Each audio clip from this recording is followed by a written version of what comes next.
এই জাদুবিদ্যা সত্য। এবং এখনকার অনেক ভণ্ড যে কবিরাজগুলো বের হয়েছে, এরা জিনকে তাবে করে নিয়ে এই জিনদের মধ্য দিয়ে মানুষের মধ্যে জাদু ছড়িয়ে দিয়েছে, এবং এর ফলশ্রুতিতে বহু পরিবার ধ্বংস হয়ে যাচ্ছে। এই জাদুবিদ্যা সত্য।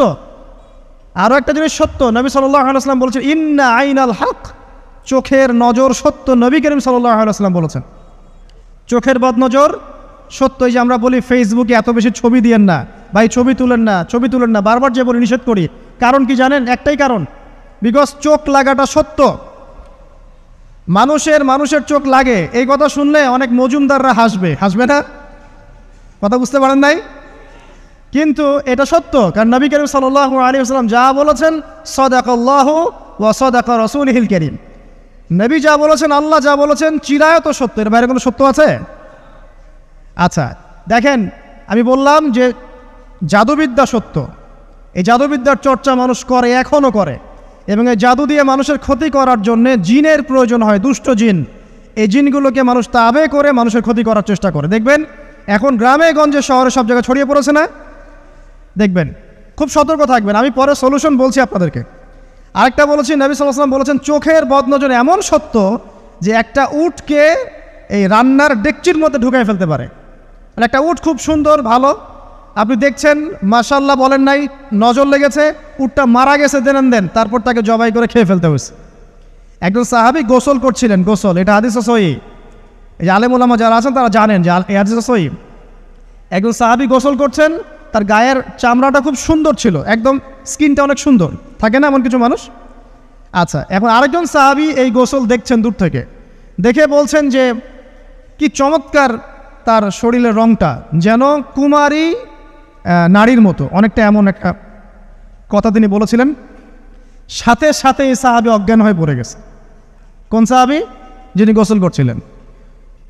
এখন এটার আপনি কোনো ব্যাখ্যা দিতে পারবেন না তো, এখানে কোনো সায়েন্স দিয়ে বা মেডিকেল সায়েন্স দিয়ে আপনি কোনো ব্যাখ্যা করতে পারবেন না। একটা ব্যাখ্যা দিতে পারেন, কিন্তু কেন সেটা হলো সেটা আপনি অ্যান্সার খুঁজে পাবেন না। তো নবী সাল্লাল্লাহু আলাইহি ওয়াসাল্লামের কাছে নিয়ে যাওয়া হলো তাকে।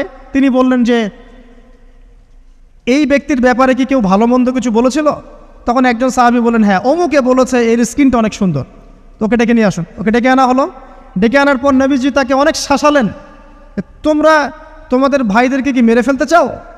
তখন এই সাহাবী তো অবাক, আমি আবার কখন মারতে চাইলাম ইয়া রাসূলুল্লাহ? আমি তো মারতে চাই নাই, আমি তো খালি বলেছি যে তার গায়ের রংটা অনেক সুন্দর। তখন তিনি বললেন কেন তুমি সুবহানাল্লাহ বললে না, কেন তুমি মাশাআল্লাহ বললে না? যখন মাশাআল্লাহ বলবেন, সুবহানাল্লাহ বলবেন, নজরটা লাগবে না। আর যখন আপনি মাশাআল্লাহ বলবেন না, সুবহানাল্লাহ বলবেন না, দেখবেন নজর লেগে গেছে। আপনি বিশ্বাস করেন ব্যবসা খুব ভালো চলছে, মানুষ বলল যে বাহ তোর তো ব্যবসা হেভি, লালে লাল শাহজালাল, ঠিক আছে, দেখবেন আপনার কেনা বেচা বন্ধ হয়ে গেছে। এরকম হবে, আমার কথাটা বিশ্বাস করেন।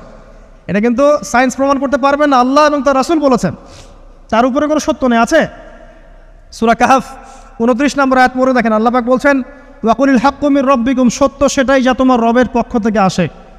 ফামান শাআ ফালইউমিন, যার ইচ্ছা হয় বিশ্বাস করুক, ওয়ামান শাআ ফালইয়াকফুর, যার ইচ্ছা হয় সে অস্বীকার করুক। এই কারণে আমরা বলি ফেসবুকে এত বেশি ছবি দেওয়া, এই আই ওয়াশ করা, এই যে শোডাউন করা, হ্যাঁ ইসলামের কিছু কাজ করলেন একদম মানুষকে না দেখাইতে পারলে ঘুম হচ্ছে না, এগুলো বন্ধ করেন, এগুলো বন্ধ করে দেন আল্লাহর ওয়াস্তে। অফলাইনে কাজ করেন, নিজেকে গোপন করার চেষ্টা করেন। যত বেশি মানুষের কাছে নিজেকে এক্সপোজ করবেন, কাজের বরকত কমে যাবে, কাজের বরকত কমে যাবে, চোখ লাগবে, নজর লাগবে। এবং চোখ লাগা বদ নজরে বহু আলেম আস্তে আস্তে মাঠ থেকে মাইনাস হয়ে গেছে না? যায় নাই? এখন কি আলেমদের সংখ্যা বেশি না কম? যত দিন যাবে আলেমের সংখ্যা আরও কমে যাবে। নবীজি বলেছেন আলেমদের সংখ্যা কমতে থাকবে, মানুষ জাহেলদেরকে আলেম বানিয়ে নেবে। তো প্রিয় ভাইরা, জাদুবিদ্যা সত্য, চোখের বদনজর সত্য, রাতের এই অনিষ্টগুলো সত্য, রাতের বেলা অনেক ক্ষতি আছে। এই জন্য নবীজি বলছেন বাচ্চাদেরকে বাইরে বের করো না, এবং তোমরাও রাত যখন গভীর হবে তখন এদিক ওদিক ঘোরাফেরা করো না। দেখবেন রাত যত গভীর হয় আমাদের শহরগুলো তত জীবিত হয়, তাই না? তাই না? রাত যত গভীর হচ্ছে শহর তত জীবিত হয়। চায়ের দোকানে আড্ডা বেশি, ওই সিনেমা দেখছে, টিভি দেখছে, ক্যারাম খেলছে, লুডো খেলছে, ঘুম নাই। ঘুম কখন? ফজরের আগে আগে। ফজরের নামাজ কিন্তু নাই, ফজরের ঠিক আগে আগে, আবার ওই যে জোহরের নামাজের সঙ্গে উঠতেছে। এখন আমাকে বলেন এরকম জেনারেশনকে দিয়ে কি আসলে ইসলামের কোনো খেদমত হবে?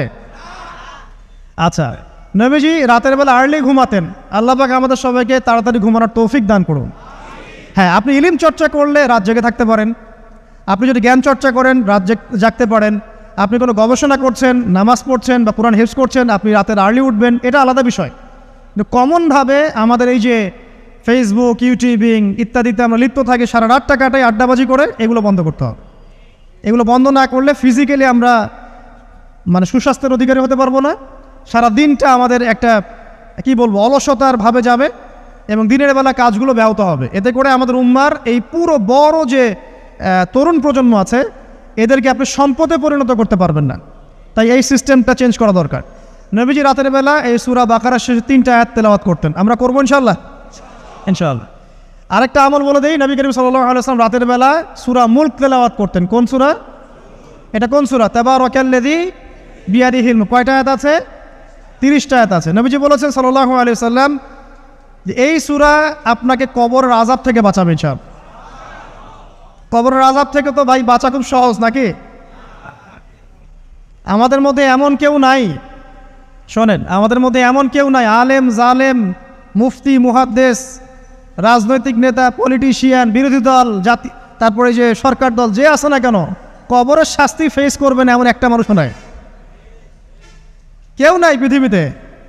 এই যে আপনি দেখছেন ওই যে কি ইসরায়েলের প্রধানমন্ত্রী, ওই রাশিয়ার প্রধানমন্ত্রী, ওই চায়নার সভ্যতা, পশ্চিমা সভ্যতা, এমন কেউ নাই পৃথিবীতে এখন যাকে কবরের শাস্তি ভোগ করতে হবে না। আছে? সবচেয়ে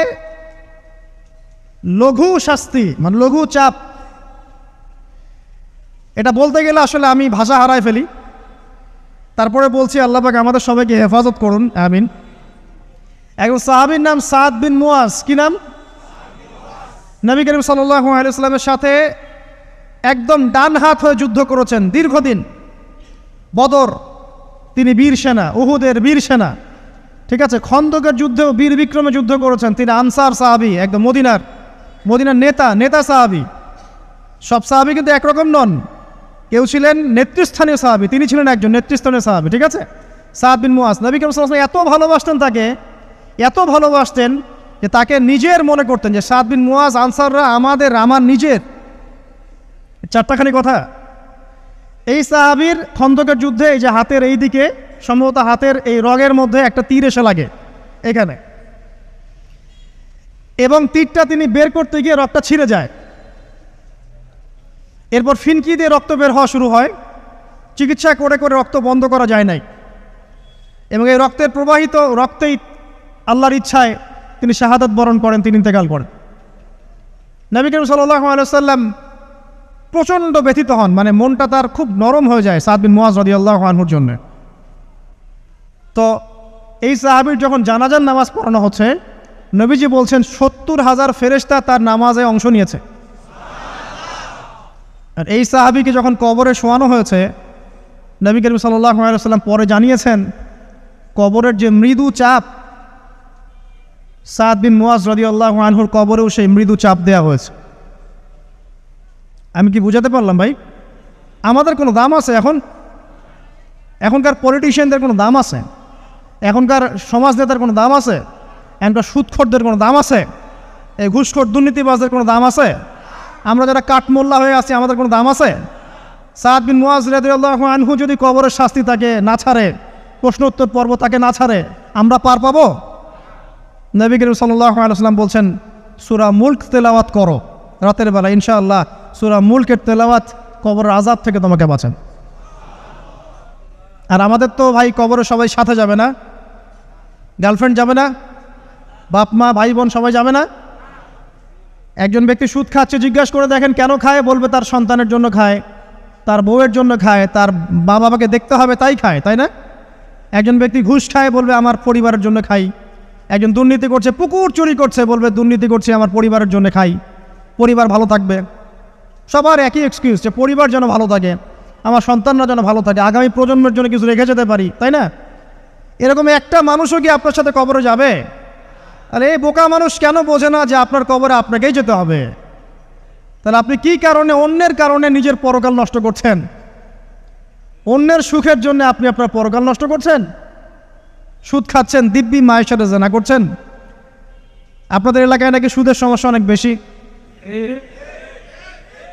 কয়েকটা হাদিস বলে দেই, আমি ওদেরকে আক্রমণ করতে আসি নাই, আমি শুধু তাদেরকে 3টে হাদিস শোনাতে এসেছি। 1 নম্বর হাদিস শোনেন। আল্লাহর নবী মুহাম্মদ সাল্লাল্লাহু আলাইহি ওয়াসাল্লাম বলেছেন, সুদের পাপের 73টা শাখা আছে। কয়টা? কোনো হাদিসে 70টাও আছে, কোনো হাদিসে 73টা আছে। বলছেন যে সবচেয়ে নিচের শাখাটা হচ্ছে, সুদের পাপের সবচেয়ে নিচের শাখা হচ্ছে যে যেন কোনো ব্যক্তি তার মাকে রেপ করলো, তার মাকে ধর্ষণ করলো। 1 দিরহাম যে ব্যক্তি সুদ খায়, সহিহ বুখারীতে আরেকটা হাদিস এসেছে, সে যেন 36টা মেয়েকে ধর্ষণ করলো। আর আমি একটা কথা বানায় বলছি না, যদি বিশ্বাস না হয় কওমি মাদ্রাসা আছে, আলেম ওলামা আছে, গিয়ে বুখারী খুলতে বলেন, পড়তে বলেন, খালি একবার পড়তে বলেন, দেখেন যদি না থাকে তাহলে আমাকে এর সাথে থাপ্পড় দিয়ে যায়। যদি না থাকে হাদিস এটা, তাহলে আমার গালে একটা থাপ্পড় দিয়ে যায়। আর যদি থাকে তাহলে আল্লাহর রাস্তায় সুদ খাওয়া ছেড়ে দেন। কোনটা করবেন? চ্যালেঞ্জ করবেন?